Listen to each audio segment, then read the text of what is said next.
kemudian di Telaga Muncarnya sendiri, di titik sumbernya itu juga tetap juga digunakan, tetapi itu lebih ritual ya, kegiatan-kegiatan yang ritualnya. Karena memang sumber airnya itu memang ya banyak kepercayaan bahwa di sumber-sumber air kan ada penjaga yang turut melestarikan itu.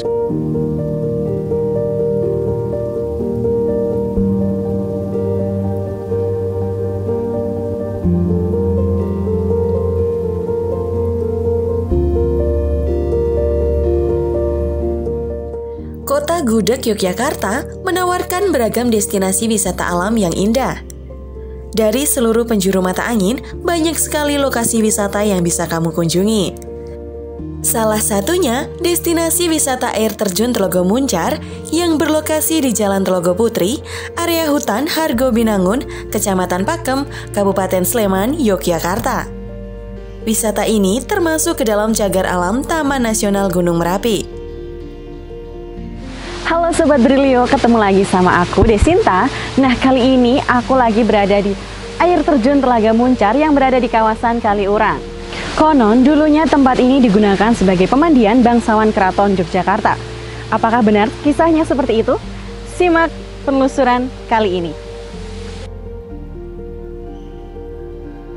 Berada di lereng Gunung Merapi, membuat air terjun Telaga Muncar memiliki pemandangan alam yang menakjubkan. Ditambah lagi, air di wisata ini jernih dan seger banget loh. Dikelilingi banyak pepohonan, tak heran jika udara di kawasan air terjun Telaga Muncar terasa sejuk dan asri. Buat sobri yang mau jalan-jalan ke sini, bisa datang dari jam 9 pagi sampai jam 3 sore ya. Usut punya usut, di balik indahnya air terjun Telaga Muncar menyimpan kisah mistis dan legenda yang sangat kuat. Konon, pada masa kepemimpinan Sri Sultan Hamengkubuwono VII, air terjun ini merupakan tempat pemandian para bangsawan. Selain itu, air terjun ini juga dijadikan sebagai tempat untuk memandikan pusaka kerajaan dan berbagai acara ritual. Hal ini lantaran airnya dipercaya bisa mendatangkan berkah. Beberapa tahun silam, juga beredar kabar jika ada pendaki yang tersesat sampai ke air terjun Telaga Muncar. Kira-kira benar nggak ya? Yuk simak penjelasan dari Bapak Ahmadi, Kasubag TU Balai Taman Nasional Gunung Merapi, Yogyakarta. Ya, jadi Merapi ini sudah terkenal sejak dulu ya, pendakian bahkan zaman Belanda pun sudah eksplorasi sampai ke puncak. Salah satu jalur Jogja, lewat Jogja itu ada di jalur Kinah dan jalur sebenarnya Kinaharjo itu satu-satunya jalur yang ke puncak, tapi startnya ada yang dari Cangkringan, ada yang dari Muncar. Ya, di Muncar ini di lereng Bukit Pelawangan. Nah, jalur inilah yang mungkin tadi bisa dilihat itu jalur yang melewati ada sumber mata air. Memang bisa tersesat karena memang itu dibalik beberapa, kalau teorinya ya, ada beberapa bukit punggungan yang menyerupai sehingga para pendaki ada kemungkinan tidak ketemu jalan yang ke Kinaharjonya gitu. Dan ini sebenarnya jalur itu sampai saat ini masih ada tapi tidak diaktifkan. Kalau peristiwa tersesatnya mungkin waktu masih status cagar alam ya, jelas kalau saat sudah menjadi Taman Nasional 2004 ke sini itu sudah nggak ada, dan jalur itu waktu itu masih terawat tapi tidak menjadi satu-satunya jalur. Ya, jadi terkait dengan air terjun Telaga Muncar ya kalau kita istilahkannya, kemudian di bawah itu ada Telaga Putri, di kanan di sebelah kirinya ya kalau dari sini, kemudian ada jalur juga sungai yang mengalir itu juga itu bersumber dari mata air Telaga Muncar itu. Di Telaga Muncar inilah memang dulu tempat ini menjadi primadonanya bangsawan, terutama ya dari keraton ya, karena sebelum ada Taman Nasional pun atau bahkan sebelum cagar alam di situ sudah ada sarana untuk pemandian Telaga Putri yang di sebelah kanannya. Kemudian di Telaga Muncarnya sendiri di titik sumbernya itu juga tetap juga digunakan, tetapi itu lebih ritual ya, kegiatan-kegiatan yang ritualnya. Karena memang sumber airnya itu memang ya banyak kepercayaan bahwa di sumber-sumber air kan ada penjaga yang turut melestarikan itu. Jadi itu kearifan lokal sini, budaya dengan dari sejak adanya dari keraton pun juga mengadakan aktivitas semacam ya aktivitas budaya, prinsipnya bersyukur atas adanya untuk menjaga kelestarian mata air di Muncar itu. Menariknya, air terjun Telaga Muncar tetap mengalir sepanjang tahun meski di musim kemarau. Di samping dari air hujan, di bawah air terjun situ ada beberapa titik yang di dinding batuan itu keluar airnya, tapi debitnya memang tidak banyak. Dan ini stabil ya, sepanjang tahun tetap keluar. Jadi memang sumber air situ memang kecil tapi terus-menerus ada gitu.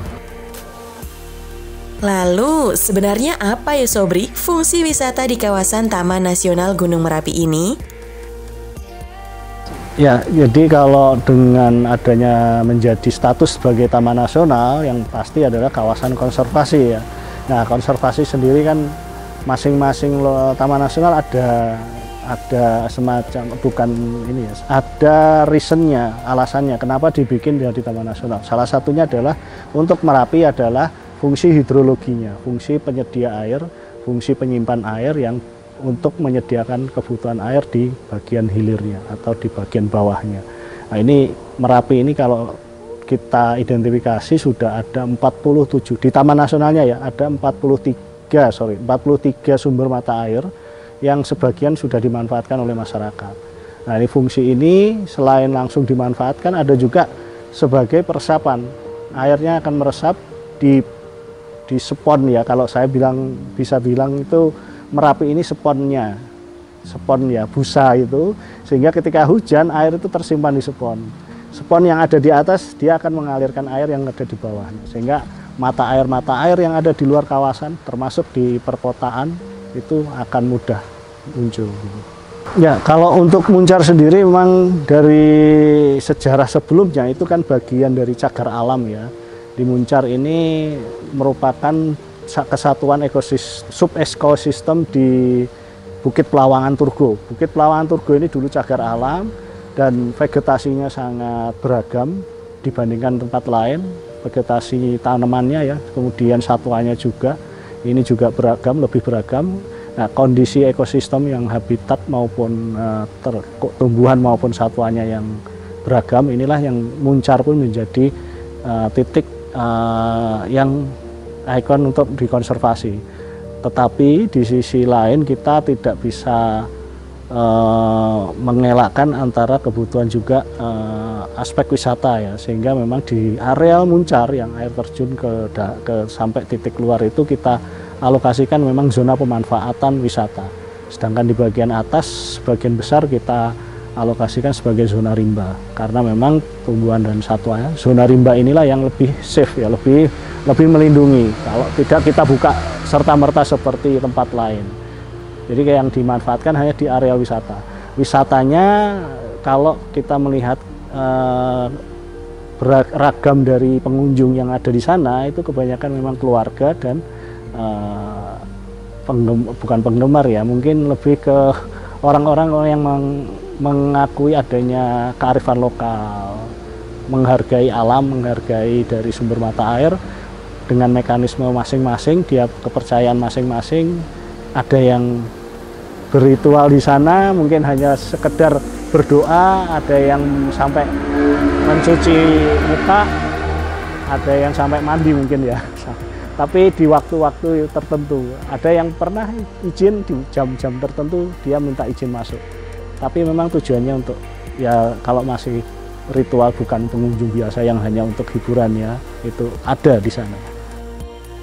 Saat menelusuri wisata air terjun Telaga Muncar tadi, aku juga melihat banyak monyet ekor panjang. Seperti apa ya pelestariannya? Konsepnya sebenarnya alami ya, dia liar, dia memang alami di alam seperti itu. Tetapi karena tempat monyet ekor panjang ini dekat dengan masyarakat, dengan warung, dengan tempat parkir, dengan pengunjung, interaksi inilah yang membuat perilakunya menjadi sedikit berubah. Sebenarnya mereka alami pun bisa hidup ya. Tapi karena ada pengaruh dan monyet ekor panjang ini memang karakternya atau sifatnya gampang meniru, bisa beradaptasi lah. Kalau sekarang mungkin dia udah mengenal itu kacang, sudah mengenal itu mungkin ya minuman-minuman yang ada rasanya itu, dan itulah yang menjadi kebiasaan yang sebenarnya nggak kita anjurkan. Tetapi karena memang kondisinya sangat berdekatan, itu masih kita nilai masih toleran ya. Meskipun sebaiknya itu harus segera diminimalkan interaksi itu. Sedangkan peran kita sendiri sebenarnya bukan kok tidak memelihara, tetapi itu membiarkan itu memang di alam. Karena begitu taman nasional, apapun yang di dalamnya, tanaman, hewannya ya dijaga, tidak boleh diambil, tidak boleh dimatikan, apalagi dimatikan ya, kecuali keperluan penelitian ya itu. Itu yang memang identik di sana monyet ya. Ini memang juga salah satu daya tarik pengunjung ternyata. Beberapa pengunjung itu memang tertarik ke situ karena pengen berinteraksi dengan monyet ekor panjang ini.